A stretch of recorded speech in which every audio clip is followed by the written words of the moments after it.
All right, we'll keep an eye on more Winter Olympic activity and cheating scandals, et cetera, as the day or afternoon and evening goes on.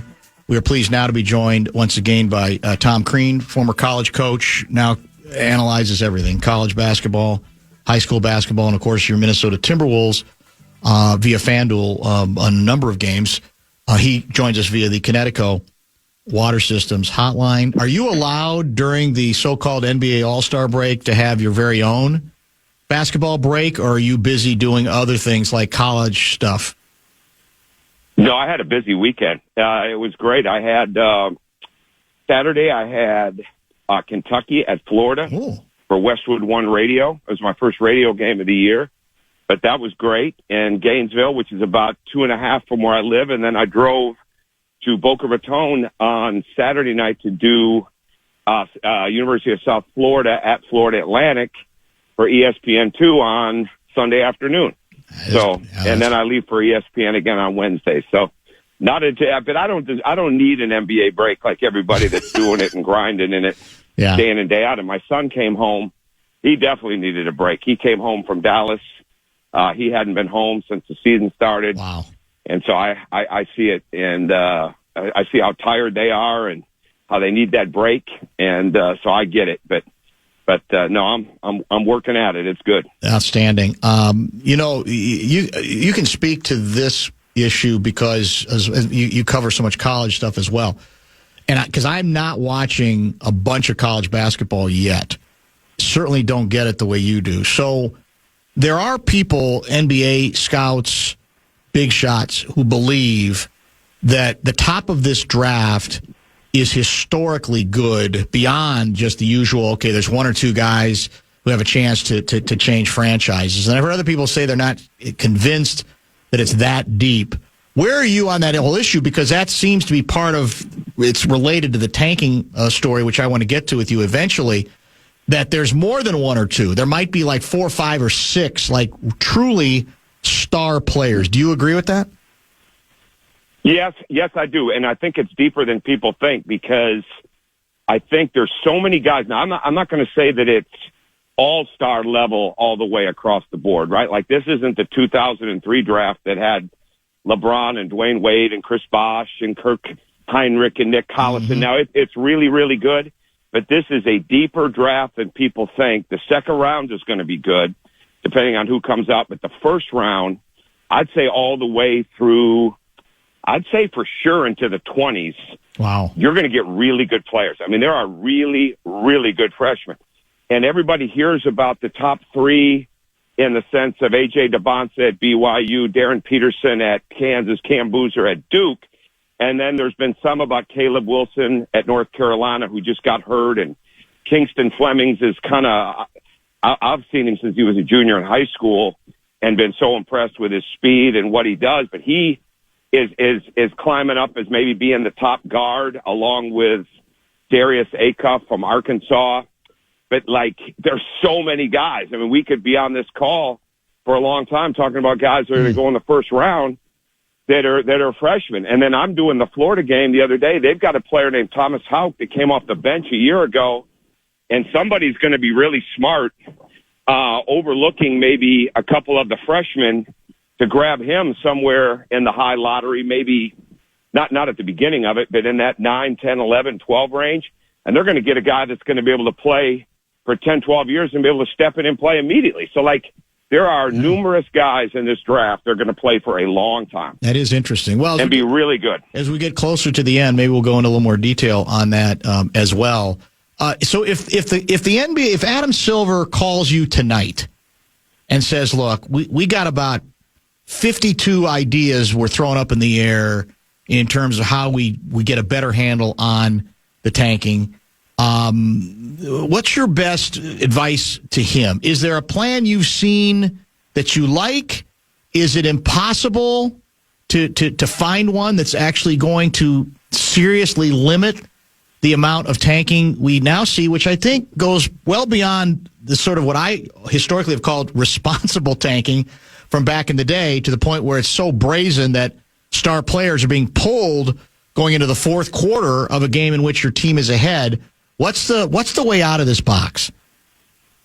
Well, first off, it says a lot, to be honest, about the lack of evaluation, the lack of foresight for teams that have to continue to tank, to be honest with you. I mean, and there's nothing you can do about it. It's just amazing to me. And I get it, and I really do. And I was having this discussion last weekend with Dwayne Wade, because he came up to the event at Marquette, and he's got ownership with the Jazz, and I actually had a better view of what the Jazz think and, like, how they see it, right? And, like, it's not about we didn't discuss the tanking part as much as they're not ready to compete at a high level yet. So they need that high pick. Like, they really have a plan on how they're building it.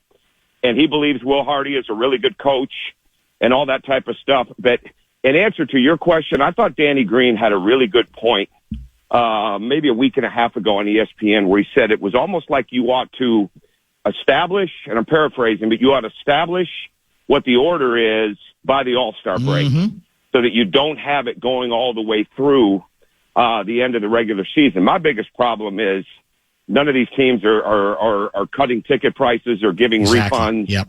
They're not doing it, and it's just an absolute joke. I mean, I would not pay. There's many nights, if I was taking a family to a game, I wouldn't do it. I mean, there's just no way, because you don't know what you're going to get. That's why the people in Minnesota are fortunate to have a team like that can compete for a championship right now, because for the most part, you're going to see what you came to see. But I think there's got to be something that does not take it all the way through the end of the season. Dan, there's so many different ways to tank and to do games. People can see lineup changes. They can see pulling the stars. But a couple of things that I've learned over a period of time, and like you can use your timeouts early in the game, so you don't have a timeout to go on a challenge late in the game. Or you can switch your out-of-bounds play, switch all the out-of-bounds plays, and it looks like you're coaching, but all of a sudden you're giving up layups. Like, there's so many different ways that I've learned over a period of time that people can use to tank without tanking. But at the end of the day, I mean, it is what it is, and you can't prove it. No. Because it would just look like a bad coaching move. Yeah. Right? Or you would look like, but it's happening. It's interesting to see that the Pacers and the Jazz get cracked, because they're certainly not the only ones doing this. Well, it's as competitive as you are. Look, I get the bit. You got to do what you got to do. You laid out Utah, what their thinking is, but I got to believe if you compete in this game because you believe in that competition, that you as a coach, I think any coach would just have a hard time. It's got to be something bio would have to build up to say, all right, I got to start calculating my coaching decisions that way. That's got to be contrary to everything you grew up thinking and wanting to do. No question about it. But the salaries are so high that you're going to survive at those salaries. Yeah. And I'm speaking for myself, right? Like, no, I don't know how I could do it. I don't now, unfortunately, and with coaching in college all this time, we saved enough money that you don't have to make money decisions. But a lot of times these guys do, and the salaries are so high, and the assistant salaries are so high that you're not going to give that up, right? That the survival is more important than the result a lot of time. The problem is you survive it, and then all of a sudden you get ready to win, and the management wants to move on to another coach. Yes. But that's the problem. But to me, no, I couldn't do it. I wouldn't want to live like that. I couldn't live like that, but I get it, because management is so concerned about their survival and about making it through. And when you have a plan to rebuild and reload, you are just buying yourself years of contracted money at a very high level to convince ownership that there's a real plan for this. And so in a lot of cases, it's, to me, some teams don't have a choice but to tank because they're not good enough to win. But other teams that have those opportunities, I'm not in it, so I try to see it from that point of view. And like I said, listening to Dwayne talk about what their long range focus is with players makes sense. Yeah. But I'm of the belief there's nobody that's good enough to tank for. There's nobody that you're going to lose games to do that with. There's no LeBron or Dwayne Wade.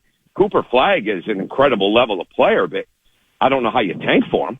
I've said this at the start of the interview. I think over the years there is such a thing as tanking responsibly. And you could say, well, that's a contradiction in terms. But when you do something to me as brazen as sitting, I could live with, all right, I got two really good players from Utah, and I'm going to play them fewer minutes within a given game. I think that to me is a little more acceptable than you start the fourth quarter ahead. Now, I think they ended up winning that game, one of those games, the Miami game. But nevertheless, you're obviously trying to lose it.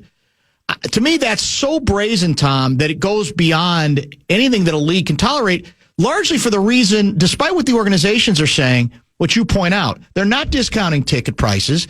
The message you're conveying, Trent Tucker does a lot of radio on this station. He was on filling in for me actually yesterday on Sunday, and he's saying, you know what I don't get? He's mad at the owners for not coming up with a better plan. He said, we tell kids all the time, do things right, don't cheat, be on the straight and narrow, and yet we've got owners who he blames this for. He said, you guys have to come up with a better system or take a less, in his mind, irresponsible approach in terms of the messages that you're conveying when you pull the kind of stuff that's being pulled now, and I think he's right. I agree with that, and I also say this, that there's not enough people, and again, I haven't had the tanking conversation. My thing was more about, I know there's certain different ways to tank. Yeah. I've learned that, but, my thing is, okay, what is the long-range plan? And right. when you really see that, okay, we're not close to the highest level, especially in the West. We're not close to that level yet. This is the only way we're going to get there because we can't attract the free agents that other people can attract. Okay, so some of that starts to make sense. It does start to make sense. But here's the other thing. At the end of the day, right, the one that is absolutely accountable above everybody else for the results is the coach. Yeah. The GM has got a chance to stay. The president has got a chance to stay. The assistant coaches, depending on their contracts, have a chance to stay or go somewhere else. If you started tying medical, if you started tying personnel, if you started tying all that management into the same level of contract and obligations that the head coach has, and I know I'm speaking as a coach, but it's the truth, right? The worst thing possible would be to take those hits. Look at Brett Brown at Philly. I mean, that guy was an incredible coach. Yeah. And he lived through it. And I sat in one of his meetings. I think they had won 10 games, maybe 11 games at the end of the year. And I got to sit in one of his meetings right after I got let go at Indiana. Jim O'Brien had invited me in. It was one of the most thorough, high-level meetings of coaching that I've ever sat in. And it was near the end of the season, but it was so good. This guy was a brilliant coach.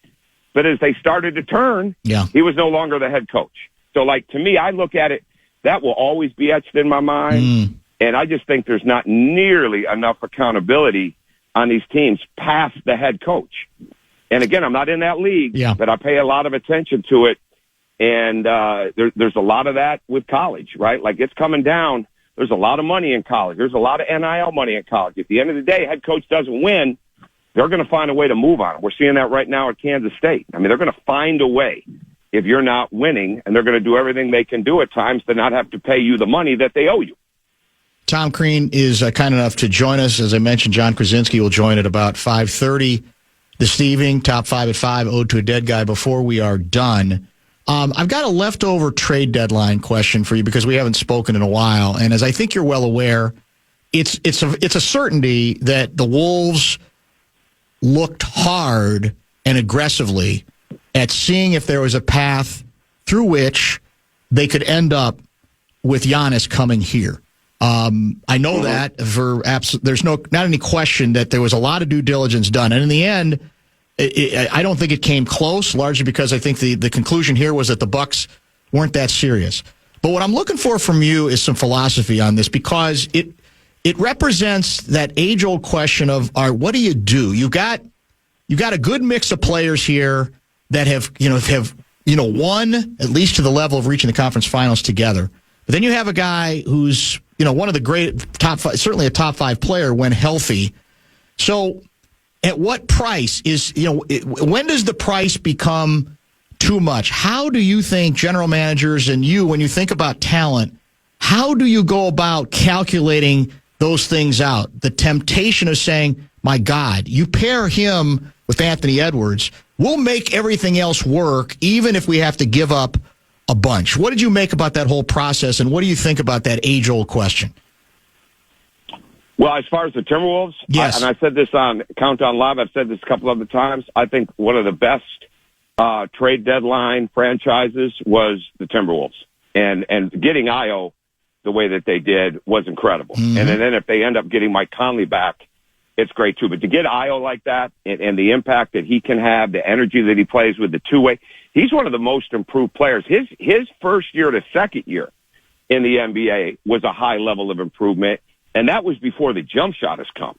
I mean, so this kid, like, that was an absolute, I don't want to call it a steal, but if they can sign him and keep him, they've got a piece for a long time.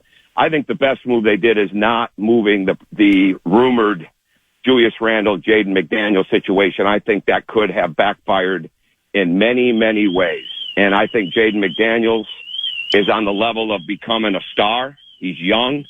He's absolutely connected at the hip with Anthony Edwards. There's no question that they both make each other better. It's more than just having a friendship. There's a connection to those guys. I think Julius Randle showed. I think we saw the effect on that Sunday game against the Clippers, right? And then what happened the two games after that? Because I don't think there's any question that human dynamics play into the Clippers game. I mean, there's a lot of feelings that go into these guys. There's a lot of emotions. They deal with a lot of things, and I think we saw a very human time for those guys inside of that Clipper game. Doesn't make it right, but they're humans. And then I think we saw what happens with resilience with the way they played the next two games. They had 100 field goals. They assisted 62 of those 100 were assisted on, and they just were so good. So I think when you are so close, like Minnesota is, yes, you can make a bomb, right? Like you can really go out there and try to get it. But is it really worth it to give up? Because you're this close already. It's not like you're just in the first round of the playoffs. You're this close already. Are we capable? And you watch the Clipper game, you're saying, no, they're not capable. You watch the next two games, you go, they are fully capable of getting to the finals this year. So I think it was a good move. I think they were in a really good situation with that. I think the Bucks were really smart with all the teams that they were dealing with to ask for the moon and not take what they didn't want.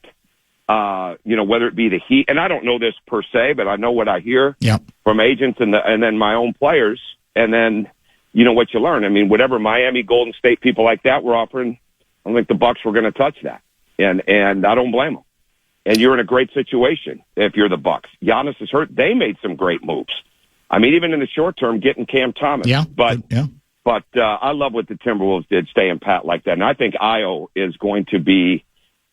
That absolutely was. I think James Harden going to Cleveland helped change the East, and I think Io puts them in a position where they are that much closer to the San Antonios, Denvers, well, especially San Antonio and Oklahoma City. I already think they're ahead of Denver, but I think they're that close to that now if they can stay healthy and stay relatively consistent, which is what has hurt that team all year anyway. Yeah, there's no question about that. And, yeah, look, I mean, DeSumo represents exactly the kind of player that I think they had to get, given their bench was at least one player short, right? I mean, basically you're replacing Nickeil. You're finding a facsimile of Nickeil Alexander-Walker and a really good two-way player and a young player, et cetera. So, and a guy who was averaging 15 off the bench for the Bulls, which is exactly what was missing from this club. No question about that.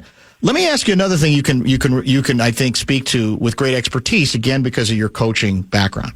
When the Wolves are going through their up and down cycles most recently, there are some fascinating quotes from Finchie about, how moody this team is. He even talked about sometimes when he's watching back on tape, he sort of sees we've got to deal with the foul mood of some of our players. I mentioned John Krasinski earlier, who's going to be on at 5:30. He says it's the moodiest team he's covered in 22 years. Now, again, they're still good, but can you speak to, because this stuff's real, I guess. I'm sure some players are moodier than others. So in the Tom Crean experience, how do you deal with that? And how much of a red flag can it become when you're talking about a team that's close, but obviously wants to take the next two steps to win a championship?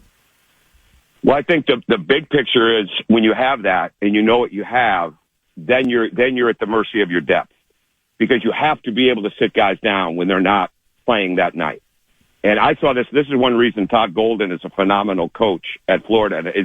Is an example. He signed a transfer, Boogie Flan. They paid a fortune to get him out of Arkansas, right? He's a starting guard. He did not have a very good first half. Mm-hmm. He's not a three-point shooter as much, but he was hunting threes in the first half. Not as good.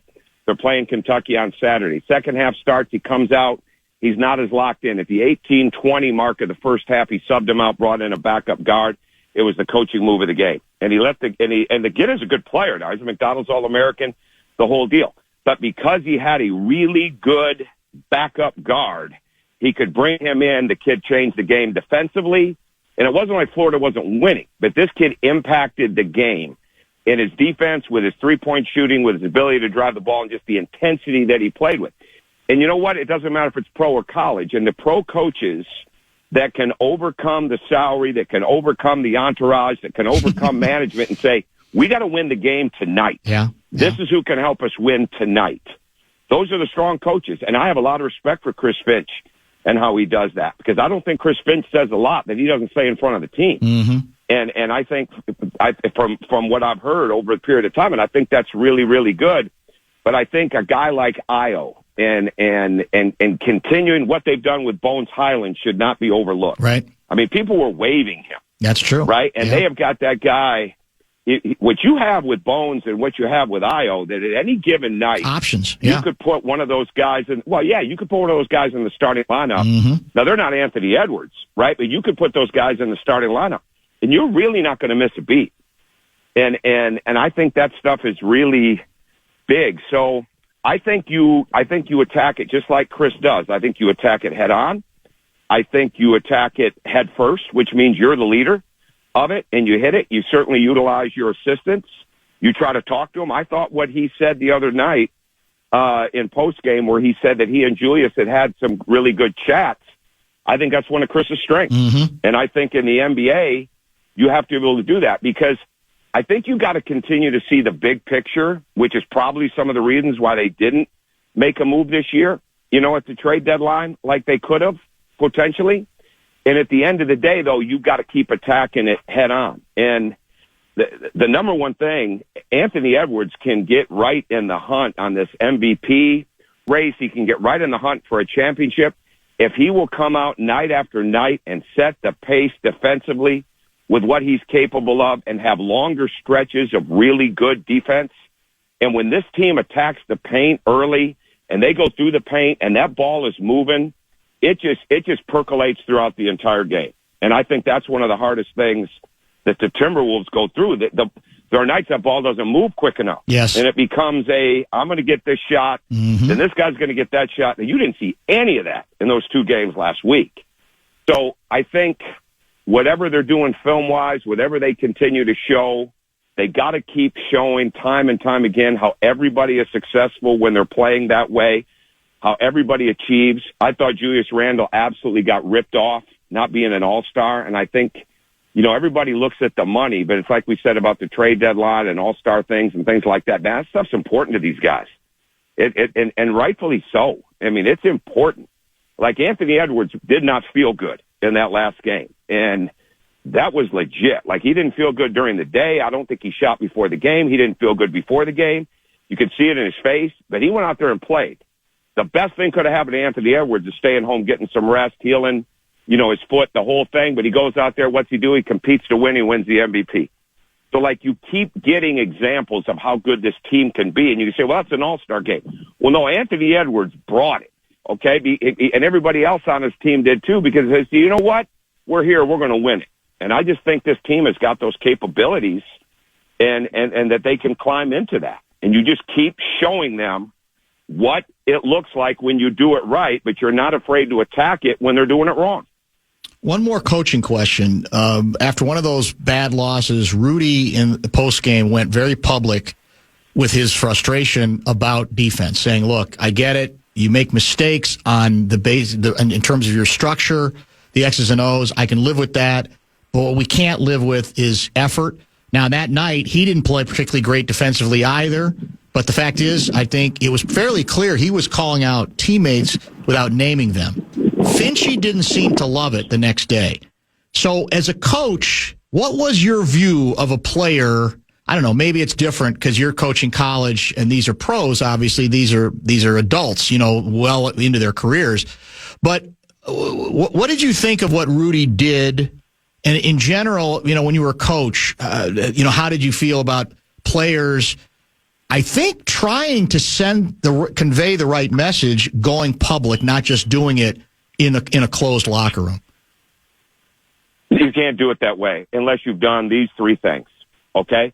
Number one, that you're playing at an extremely high level, okay? And this is me speaking as a coach, not speaking as a pre- and post-game analyst for the Timberwolves, right? Like, unless you're playing at a really high level, which in some of those games, especially offensively, he's not, okay? So you can't do that. You can't cast that kind of judgment unless you're way above that in a consistent level. The other thing is, it has got to have come up in film sessions. It has got to have come up in a meeting. It cannot be something that you're hearing for the very first time from somebody in the media. And then the third thing, which is most important, if the coaching staff is not addressing those things through a period of time, okay, and that doesn't mean they're going to address it every night. I'm not saying that, but if they're not addressing it and you're so frustrated because no coach is tough enough to do that, well, then you got a chance to do that. I don't think that's the case in Minnesota at all. And if that was me in a situation like that in college, okay, we'd be looking at the film first and foremost. All right, long before, if it ever got to this, we'd be looking at the film of how that person that said it is playing before we jumped into everybody else. Because that stuff, and I think they're stronger than that there, but that stuff can rip apart. Now, I don't know if any of that stuff had happened before, right? I know he wasn't playing great. I mean, he's still a great defensive player, but it's a two-end game, right? The bottom line to me is if that stuff wasn't being addressed, okay, well, now it's open game. But if it had been being addressed and you're in a process of it and the coaches are not immune to it, then don't do that.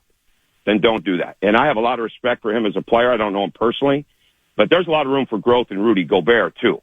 Okay, especially on the offensive end, and that's just me speaking as a coach of it, and not a negative, because I've been out there when I see how he works. I mean, it's not like they're not working, but this is a team deal, man, and you got some guys that you really need to be successful.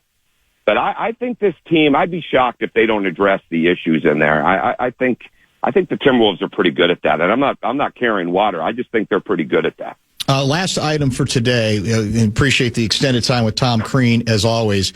Back to Anthony Edwards. I was I don't know who we were talking to about this the other day. The biggest, for me, improvement I've seen, just even in the last 6 weeks in Edwards. We can still talk about, he admits it, defensively not having consistent intensity, which is a concern. But on the offensive end, what I'm finally seeing more than ever is variety of scoring attempts. He is finally not just settling for that, step back three. He is sometimes getting to the basket better, I think, than he was before. He is sometimes taking a turnaround fadeaway, just creating space. Sometimes he's doing the mid-range. That, to me, Tom, is the greatest sign of him figuring it out. That, because as you know this, the hardest thing to guard is a guy who's going to score or show you he can do it 4 or 5 different ways. What do you think? I've said from probably going back to the beginning of being on your shows that there's so much room for growth in him. And there continues to be. And what you just said is an example not only of how much better he is, but how much better he can get. And I think that's what the beauty of this whole thing is for him. That's why the defensive intensity, the defensive awareness, the off-ball awareness, that continue to go after people the way that he can. Even at times, he showed that yesterday. That stuff is all there. Him putting the hammer down more often inside of a game. But when it comes to growth as a player, here's the other things. He's not nearly on the officiating like he's been in the past. Good point. Okay, is he still going to complain? Of course he is. Yeah, but not to the same level. Yeah. But he's not even close to where he was, right? The press conferences, things like that, he's really growing up. And I say that as somebody that loves him and is involved in his life, right? Like that is so important to see. And all those things add up into being a better, more complete player. He's reading the game better. He's making decisions better. He's seeing the help earlier and where the openings are. He's always been taught, and he really does a good job of this, especially when he's on the side. He sees the furthest man away, not just what's in front of him, right? So he can really read where the help is, how they're playing the weak side. He's getting better with that. You're seeing more precision in his passing, and he's making better reads. And there's a lot of times, he doesn't need the ball screen. He was behind with me because we didn't put him in the ball screen as much at Georgia because of those very things. He wanted to dance inside of that screen. He wanted to get to that step back more often, and he could make it, but we wanted to get him downhill as much as we possibly can. This is still a guy that can beat you off the dribble, beat you with the catch and shoot, beat you in the drive and kick, long closeout game, beat you in a ball screen, or just absolutely throttle you, okay, by going by you in a downhill way without wasting dribbles or taking too many dribbles. So, and then he can score on defense. He can score off his defense. So what you're saying is, or what you're seeing is not only a product of what he's done, but a product of where he's going. And that's why I think you're going to keep having these conversations over years, and you're going to go, man, does he keep getting better? Because that's just how he's built with the work. And he's seeing the game at a much clearer level all the time. On that note, we'll let you go. You're not stealing a car while you're talking with us. I've heard an alarm go off several times. No, I'm outside. I was working out. No, there's some horns. I don't know what that is. Yeah, that's somebody's Maserati horn going off there. I'm going to work. I don't have a Maserati. It's not mine. It's somebody's Maserati. That could be. I'm walking around outside because I'm working out. It sounds like a nice neighborhood is what it sounds like. Here's the other. It's nice, yeah. I have no complaints. No, I know you don't. Next time you get here, if you want a free lunch, let me know. I'd be glad to take you to lunch. I hope we can work that out at some point when you're back in Minnesota. I will. I'd love to get back there. I'm doing most of this from home, yes. And I love it. It's great working with everybody there. I mean, Marnie is unbelievable. And anybody I work with, Jim, Michael, Allen, everybody in production, Mike Mee, who does our pre-games and post-games. Trevor was incredible, one of the best producers I've been around. I mean, it's been an absolute joy to be a part Excellent. of that. Good group. Yep. I do most of it from home. Yeah. I go up there. I'll get up there at some point, though. We'll find you. Thanks again for the time, Tom. Good to catch up. Anytime, Dan. Thank you. All right. Tom Crean. Big-time college basketball coach these days. You can tell, man, he loves analyzing the game. He'll go to a high school game.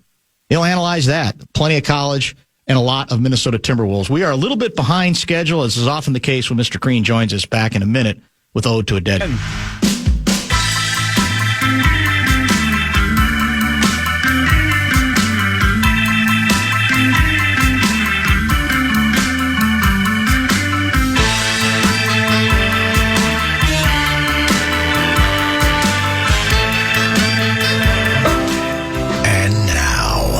It's time for Ode to a Dead Guy. One of the greats, Robert Duvall, has passed away at the age of, I believe, 95 years old. Is it possible to believe, as celebrated as Duvall's career has been, that he fits into the category slightly underrated? I think he is, compared to some of the names that, the Pacinos, the De Niros, the names, the greatest actor. Robert Duvall's, for sheer volume and consistency of performance, and I'm talking about some epic performances there, I don't think he had to take a back seat to pretty much anybody. And everybody's got their favorites. I got several, I think, that fall under the radar as being extremely overlooked and underrated. I mean, he began his career. The first motion picture he did was the award-winning To Kill a Mockingbird, and he had not a single spoken line in that film. In fact, he told, I think, one of the late-night talk show hosts later that originally he did have one line.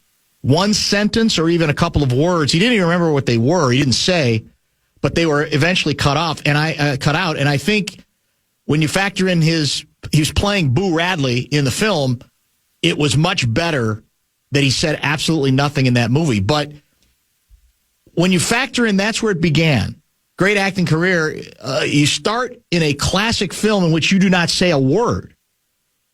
And then you go to some of the motion pictures in which they were filled with his words, with his commentary, with his acting, out whatever that particular character may be. And it's a pretty remarkable range and run for him as well. We obviously, The Godfather is always going to be a big part of the conversation. Apocalypse Now, you can argue, might be his most unforgettable character, Lieutenant Colonel Bill Kilgore. I love the smell of napalm in the morning, might be one of the top 10 movie lines ever uttered. He was in that. How about this? In the same year that Apocalypse Now comes out, so does The Great Santini, in which he plays, how do I describe the character he plays? Bull Meacham is the name of the character. He's Bob Knight in military fatigues, basically. And one of the most uncomfortable scenes that I've ever watched in cinema is when he's taunting his son that he doesn't think is acting tough enough. And it starts on the basketball court in the backyard, on the driveway, and then he follows his son up the stairs, keeps bouncing the ball off of his son's head, calling him a girl, the whole bit. It's an astonishing and very, in that case, uncomfortable moment, but a great film, great Santini. I'll never forget his performance playing a sports writer, a grizzled, curmudgeonly throwback sports writer, Max Mercy, in The Natural. The number of different characters, because, the old deal of you kind of play yourself over and over again. Some actors did that very well. Movie stars made a lot of money that way. He played so many different characters throughout his astonishing career. I'll give you another underrated one. It's a movie that came out in 1994 called The Paper. He plays one of the editors, Bernie White, in that film. For those of us who grew up in newspapers, it was, there was a lot of fantasy in it, but I think it was a Ron Howard production, as I recall, about basically life on a daily metropolitan newspaper. It was a New York tabloid in this case. Michael Keaton is the main character in the film, but Glenn Close is in it. It's a really good supporting cast. That's one that doesn't get mentioned all that much, that I'd see would be very good. You want to go even a little bit further back than that? He's in a film, what year, 76, that I've talked about. In fact, we have quotes from that movie at the beginning of our show, the original open to this show. The movie's called Network. And in that film, he plays Frank Hackett, who is kind of a very corporate, new breed guy who says, I don't care what the rules have been regarding the separation between the news division in network news and the network itself. We're out to make money. And a lot of his role is to show just how low he was willing to go in order to sort of, you could say, sully the news, compromise news coverage, just in the name, getting in response of the almighty buck, more money as well. The list goes on and on. I'm scrolling through it as we speak. It's I don't know how many movies he made, but he certainly made a bunch of them. And of course, he was in television. He had one of the he had a great run in the miniseries Lonesome Dove. This goes back to 1989, the kind of thing that could be streamed today, but was very unusual then. He's outstanding in that one as well. So deserving, I think, of all the accolades that he has indeed received. He ends up with, I think he got an Academy Award in the film Tender Mercies. That was in 83. Also got a Golden Globe that year. Days of Thunder, he was in that.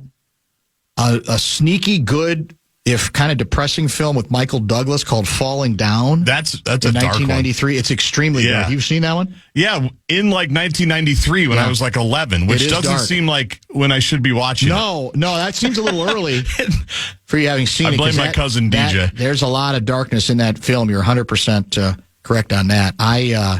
And again, he was one of those guys who, I mean, you want to talk about, earning your dues.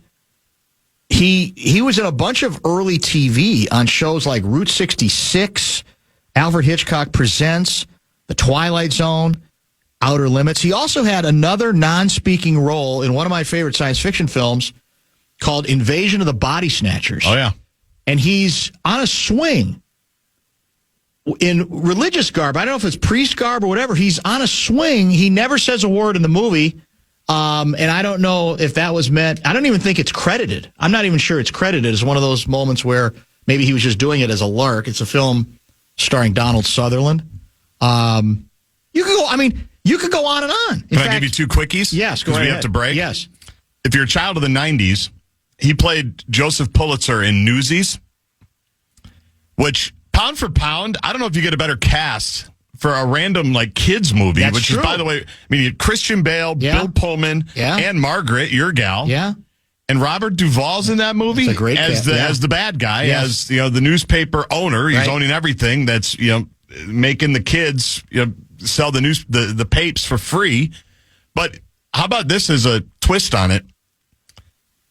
That Godfather 3 nobody likes. Yes. Because Duvall's not a part of it. That's a good point. Because he didn't, and he's talked about it. He talked about it a million times. That he said it'd be fine if Pacino's making twice of what I'm making, but 3, 4, 5 times is what I read today. He goes, I got to draw the line somewhere, and they could never figure it out. And so no one really likes The Godfather 3, right? Yes. And part of it is like, man, it would have been nice if Duvall and Pacino and they all could have figured that out, because obviously the first one is what it is. The second one, people have their thoughts, but Godfather 3 nobody really loves, but Duvall's omission from that cast is a big reason why people don't like it. That's an interesting thought. That's true. Yeah, and we got a lot of good texts coming in. Keep them coming, because as Gargi said, we got to get caught up. We'll take a quick pause.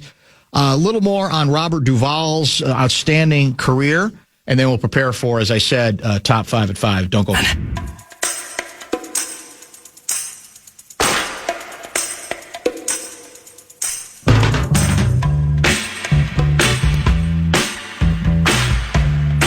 Gargi, I just sent you a brief little meltdown from Robert Duvall. And in this particular soundbite, I think it's clean. I'm pretty sure. Famous last words. Or at least I thought I sent it to you. Did you get it? Yes, I'm emailing it to myself so I can pull it up. Okay, gotcha. He's talking in this case. I just saw this like 2 weeks ago. That's what struck me today. That might be worth mentioning. He's always been a very opinionated guy. He's had a couple meltdowns suggesting that people who think movies were better back in the day, he doesn't agree with. He actually thinks acting is better today than it was back in the so-called golden days of the 30s, 40s, and maybe even 50s.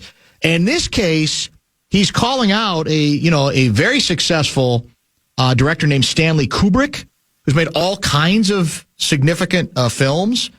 But I thought we'd play it. The sound, I think, is not great, but it's pretty good. And he's surrounded by other actors. I want to say Ed Norton's in the group.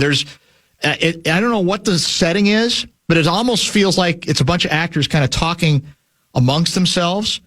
And, Kubrick did 2001: A Space Odyssey, A Clockwork Orange, Full Metal Jacket, and in 1980, he did The Shining. Let's listen to the opinion of the now late, great Robert Duvall on why he thinks Kubrick was an actor's worst enemy. To me, the great Stanley Kubrick was an actor's enemy.